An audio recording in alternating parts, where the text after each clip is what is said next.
Hi friends, welcome to my YouTube channel. నేను మీ మైరా. అదే నీవు అదే నేను పార్ట్ 86.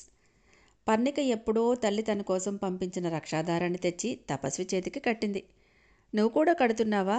అమ్మ కూడా ఇదే కట్టింది, చూడు ఎన్ని ఉన్నాయో అని తన చేతిని చూపించాడు. వాటితో పాటే ఇవి కూడా అనుకో అంది నవ్వుతూ. అలా నవ్వుతున్న పర్ణికని చూస్తుంటే దూరంగా ఉండలేక ఒకసారి పెదవులతో ఆమె పెదవులపై గట్టిగా అద్ది వెళ్ళొస్తానమా అని వెనక్కి తిరిగి చూడకుండా వెళ్ళి కారులో కూర్చున్నాడు. కనబడినంతవరకు టాటా చెప్తూనే ఉంది పర్ణిక. తెల్లవారుజాము 5 గంటలు అయ్యేసరికే ఇంటికి చేరిపోయాడు. తపస్వి ఇంటికి చేరుకొని తిన్నగా జిమ్ రూమ్లోనికి వెళ్ళి మెడిటేషన్లో కూర్చున్నాడు.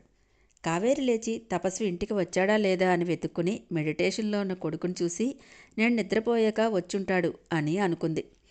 తొందరగా పూజ పూర్తి చేసుకుని కొడుక్కి ఇష్టమైన టిఫిన్ గబగబా రెడీ చేసేసింది. తపస్వి కూడా రెడీ అయిపోయి తల్లి అందించిన హారతిని అందుకొని కళ్ళకద్దుకొని టిఫిన్ పూర్తి చేసి బయలుదేరడానికి సిద్ధమైపోయాడు. 10 గంటలయ్యేసరికి కావేరి, కపిల, గోవర్ధన్ అందరికీ 100 జాగ్రత్తలు చెప్పి అందరి దగ్గర సెండ్ ఆఫ్ తీసుకొని ఎయిర్పోర్ట్కి బయలుదేరిపోయాడు తపస్వి. ఎయిర్పోర్ట్కి వెళ్లే దారంతా ప్లేయర్స్ విష్ చేస్తూనే ఉన్నారు అభిమానులు. ఇక ఎయిర్పోర్ట్లో అయితే ఎంతగా అడ్డుకుంటున్నా విఐపీలమంటూ మరికొంతమంది చేతిలో బొకే పెట్టి విష్ చేస్తున్నారు ప్లేయర్స్ అందరినీ. తివారీ కూడా సియాన్ తీసుకొని ఎయిర్పోర్ట్కి వచ్చాడు. అభిని విష్ చేశాడు. తండ్రి పదే పదే చెప్పడంతో సియా జస్ట్ ఒక చిన్న బొకే మాత్రం అభి చేతిలో పెట్టి బెస్ట్ ఆఫ్ లక్ అని చెప్పింది చాలా మొక్కుబడిగా. అభి కూడా మెకానికల్గా అందుకొని థ్యాంక్స్ అన్నాడు ఏం తీసిపోనట్టు. చాలామంది అభిమానులు అభిని అస్సలు పట్టించుకోలేదు. దారంతా కోలాహలంగా ఎయిర్పోర్ట్కి చేరుకునే వరకు అందరూ ఆలం తపస్వి అంటూ నినాదాలు చేస్తూనే ఉన్నారు. కనీసం తనని పట్టించుకోని వారికంటే తపస్వి తన వైపైనా చూడకపోవటం అభిని మరింత రెచ్చగొట్టింది. కానీ మనసులోనే కోపాన్ని అదివిపెట్టుకుంటున్నాడు. ప్రత్యేక విమానంలో క్రికెటర్స్ అందరినీ ఇండియా నుంచి వరల్డ్ కప్కి ఆతిథ్యం ఇచ్చే దేశమైన న్యూజిలాండ్కి తీసుకువెళ్లారు. న్యూజిలాండ్లో జరిగే వరల్డ్ కప్కి ఆయా దేశాల క్రికెటర్స్ అందరూ చేరుకున్నారు. అందమైన న్యూజిలాండ్ సిటీ రాజధాని అయిన వెల్లింగ్టన్కి చేరుకున్నారంతా. ప్రపంచంలో దేశాలన్నీ కనుగొన్న తర్వాత ఎక్కడో సముద్ర తీరంలో దూరంగా ఉన్న అతి చిన్న దేశంగా న్యూజిలాండ్ని గుర్తించారు. కొన్ని ద్వీపాల సముదాయమే ఈ న్యూజిలాండ్. ఇక్కడ దేశ జనాభా చాలా తక్కువ. ఆఖరిగా గుర్తించిన దేశమైన అతి చిన్న దేశమైన ఎడ్యుకేషన్లో హై క్వాలిటీ ఉన్న దేశంగా న్యూజిలాండ్ చెప్పుకుంటారు. ఒక రకంగా చెప్పాలంటే ప్రపంచంలోనే ఆడవారిని గౌరవంగా చూసే దేశాల్లో మొదటిగా న్యూజిలాండ్ అనే ఒప్పుకుంటారంతా. ఆడవారికి మొట్టమొదటిసారిగా ఓటు హక్కుని కల్పించిన దేశం కూడా ఇదే. ఇక ఈ న్యూజిలాండ్ గురించి చెప్పాలంటే చాలా ఉంది. చుట్టూ అడవులతో నిండి ఉన్న అస్సలు పాములే లేని దేశం.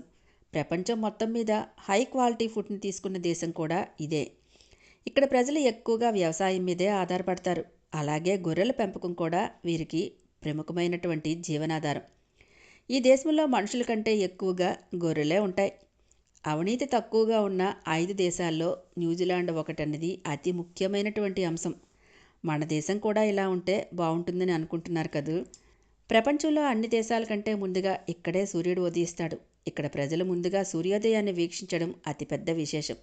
ఎటు చూసినా పచ్చదనం పరిమళించేటట్టుగా ఉంటుంది ఈ దేశం.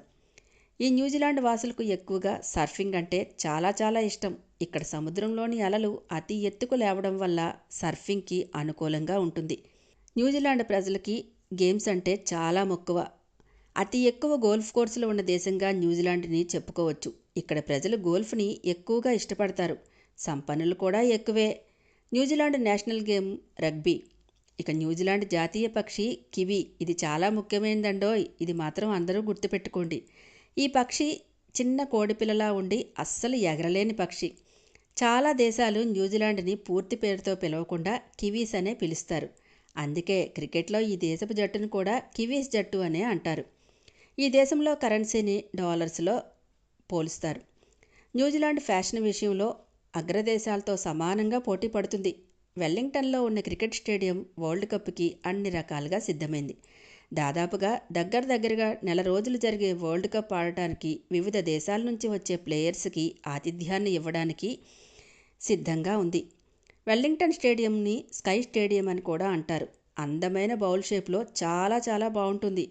తమ దేశానికి వచ్చిన ప్రతి దేశాన్ని వారికి సంబంధించిన ప్లేయర్స్ని తమదే బాధ్యతగా భావించి భద్రతా ఏర్పాట్లని కట్టుదిట్టంగా చేసింది న్యూజిలాండ్ ప్రభుత్వం. ఎయిర్పోర్ట్లో దిగిన క్రికెటర్స్ అందరినీ ప్రత్యేకమైన స్వాగత సత్కారాలకి అందించింది న్యూజిలాండ్ ప్రభుత్వం. దాదాపుగా 15 దేశాలు ఆడుతున్న ఈ వరల్డ్ కప్ చాలా ప్రెస్టీజియస్గా తీసుకుంది ఈ గవర్నమెంట్. ఎయిర్పోర్ట్ నుంచి డైరెక్ట్గా అందమైన క్యారవాన్స్లో తీసుకొచ్చి మంచి సీవ్యూ ఉన్న హోటల్స్లో ఉంచారు క్రికెటర్స్ని. న్యూజిలాండ్ చేరుకున్న వెంటనే పర్ణికకి తల్లికి ఇద్దరికీ కాల్ చేసి చాలాసేపు మాట్లాడాడు తపస్వి. ఆ మరుసటి రోజు నుంచి సీరియస్గా మ్యాచ్ల్లో మునిగిపోయారు ప్లేయర్స్ అంతా. న్యూజిలాండ్లో అడుగుపెట్టిన తర్వాత ఒక్కరోజు మాత్రం రెస్ట్ ఇచ్చి మరుసటి రోజు నుంచి మ్యాచ్లు స్టార్ట్ అయిపోయాయి. ఒక్కొక్క మ్యాచ్ని ఆడుకుంటూ ఒక్కొక్క దేశాన్ని దాటుకుంటూ ముందుకు దూసుకు వెళుతోంది ఇండియా జట్టు. న్యూజిలాండ్లో అడుగుపెట్టిన తర్వాత అందరూ చాలా హ్యాపీగా ఫీల్ అయ్యారు. ఇక దేశాల విషయానికి వస్తే south Africa, Bangladesh, Kenya, Pakistan, Australia ఇలాంటి ఎన్నో దేశాలతో ఇండియా పోటీ పడుతున్నాయి. ఒక్కొక్క మ్యాచ్ని ఆడుకుంటూ ఒక్కొక్క దేశాన్ని దాటుకుంటూ దూసుకు వెళుతోంది ఇండియా. రోజు తప్పించి రోజు మ్యాచ్లతో బాగా బిజీ అయిపోయారు టీం మెంబర్స్ అందరూ. మధ్యలో ఒక్కొక్క రోజు గ్యాప్ వచ్చినా ఆ రోజు కూడా తమ ఆడబోయే ఆట మీదే దృష్టి పెట్టడం, కావలసిన వర్కౌట్స్ చేయడం, ఎదుటివాళ్ళు ఎలా ఆడుతున్నారో వాళ్ళ టెక్నిక్స్ని గమనించడంతోటే రోజులు గడిచిపోతూ ఉన్నాయి. ఎన్ని తెలిసినా ఇంకా ఎంతో తెలుసుకోవాల్సి ఉంది అన్నట్టు ఒక్కొక్క టీము ఆడుతుంటే ఒక్కొక్క పాఠాన్ని నేర్చుకుంటున్నారు అందరూ. న్యూజిలాండ్ వచ్చిన తర్వాత తపస్వి ప్రతిరోజు రాత్రి ఒక్క 5 నిమిషాలు మాత్రమే ఇంటికి ఫోన్ చేసి ఎలా ఉన్నావమ్మా అని తల్లిని అడుగుతున్నాడు. బయటికి వెళ్ళొద్దని మరీ జాగ్రత్తలు చెప్తున్నాడు. కావేరి కూడా నిన్ను టెన్షన్ పెట్టనని మాట ఇచ్చాను కదా నాన్న, నేను బయటికి వెళ్ళడం లేదు, నువ్వు కాన్సన్ట్రేషన్ మొత్తం మ్యాచ్ మీదే పెట్టు అని ధైర్యం చెప్పింది. పర్ణికకి ఒక చిన్న మెసేజ్ మాత్రం ప్రతిరోజు రాత్రి వదులుతున్నాడు. పర్ణిక మాత్రం ఎప్పుడు ఫ్రీ టైం దొరికినా కావలసిన బూస్టప్ని అందమైన మెసేజెస్గా పంపిస్తూనే ఉంది. టీం మెంబర్స్లో చాలామంది గర్ల్ ఫ్రెండ్స్ మ్యాచ్ చూడడానికి న్యూజిలాండ్ వరకు వచ్చారు. తపస్వికి కూడా ఆశగా అనిపించింది, ఒక్కసారి పర్ణిక వస్తే బావుండునేమో అని. ఆ మాటే మెసేజ్లో పెట్టాడు.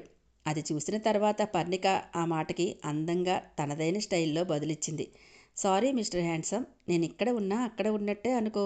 ఇక్కడ నుంచి వాళ్ళంతా కళ్ళు చేసుకుని నువ్వు ఆడుతున్న మ్యాచ్లన్నీ చూస్తూనే ఉన్నాను. కీప్ గోయింగ్, మన పందెం మర్చిపోవుగా అంది అందంగా నవ్వుతున్న ఇమోజిన్ పెట్టి. హౌ స్వీట్, నీకు నన్ను రెచ్చగొట్టడం బాగా తెలుసు. అయినా ఇది ఒక అందుకు మంచిదేలే. నిన్ను చూస్తే నా కాన్సన్ట్రేషన్ చెడుతుందేమో, కానీ ధైర్యం అయితే బోలెడంత వస్తుంది.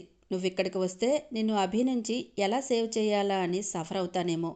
నువ్వు అక్కడ ఉండటమే మంచిది అనుకున్నాడు మనసులోనే. న్యూజిలాండ్ వచ్చి 20 రోజులు దాటిపోయింది. సెమీఫైనల్స్కి 4 దేశాల టీమ్స్ చేరుకున్నాయి. India, South Africa, New Zealand, Pakistan. మర్నాటి మ్యాచ్లో ఇండియా, సౌత్ ఆఫ్రికా ఒకదానితో ఒకటి తలపడబోతున్నాయి. సౌత్ ఆఫ్రికా గట్టి పోటీని ఇస్తోంది భారత్కి. టాస్ గెలిచి బ్యాటింగ్ ఎంచుకున్న భారత్ మంచి టార్గెట్ ఇచ్చి వికెట్స్ని ఎక్కువగా లాస్ అవ్వకుండా కాపాడుకున్నారు. ఫైనల్స్లోకి దూసుకు వెళ్లేటట్టుగా ప్రత్యేకమైన తన ఆటను ప్రదర్శించాడు తపస్వి.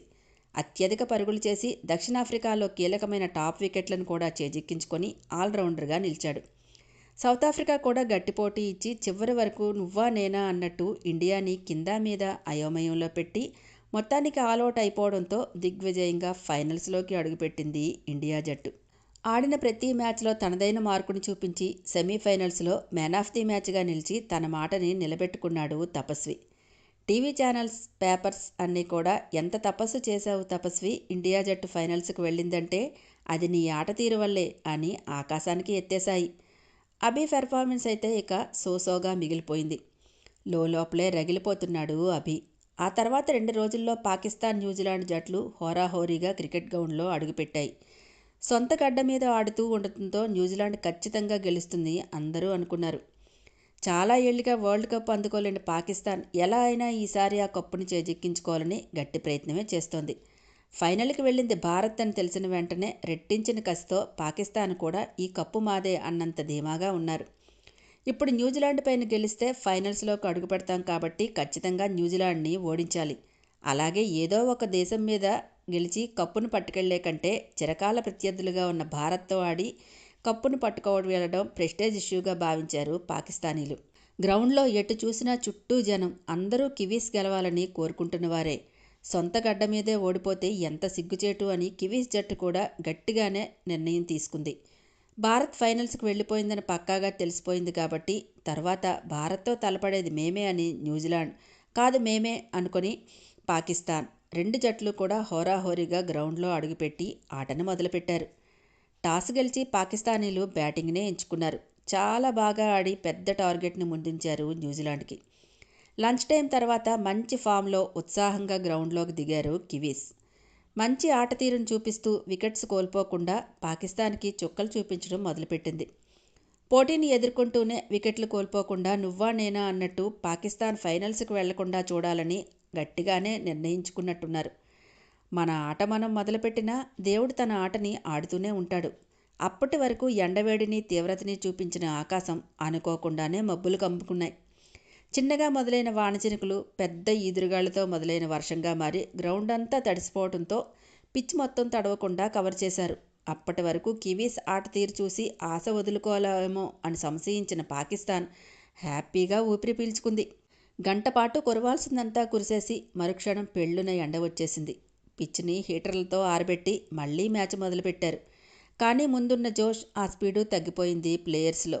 బ్యాటింగ్ చేస్తుంటే గ్రౌండ్ ముందున్నంత పొడిగా లేకపోవడంతో బాల్ జారటం లేదు. 4లు 6లు కొట్టాలనుకుని వికెట్స్ని చేజార్చుకున్నారు.